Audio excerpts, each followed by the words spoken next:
ဒီမှာအောင်ချိုင်းငပိဒါနောက်တပူမကြည်နဲ့လို့ပြန်လို့တော့ဒီမှာကြည့်ဒီဥစ္စာကဒါအရင်တပူကို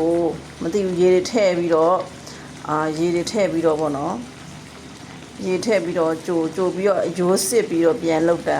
ဟိုမချောင်းနိုင်တော့ရေခဲတက်တာလည်းပေါ်တယ်ထိုင်းတော့ခဲသွားပေါ့ဒါမဲ့ပို့တဲ့အချိန်ကျရေတွေပြန်ထွက်လာမှလीဆိုတော့စိတ်မရှိတော့ဒါဟုတ်ရေခဲတက်တာထည့်ပြီးတော့တိုင်းတော့မပို့ဖို့ကဒီလိုမျိုးပဲလုပ်ရတာဆိုတော့ထက်လုံး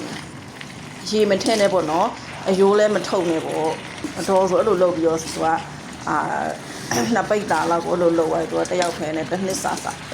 က်စားတာဒီတိုင်းပဲမှွေတဲ့ဒီတိုင်းပဲမှွေပြီးတော့မှအပွက်တော့မှစနင်းမုံလေးနဲ့များထည့်တဲ့နင်းမုံလေးနဲ့များထည့်ပြီးတော့ပေါ့နော်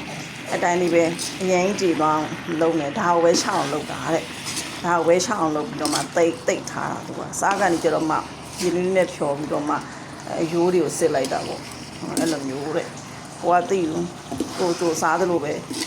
ရေတွေထည့်အယိုးတွေပါစစ်ပြီးတော့လုပ်တယ်မခဲတော့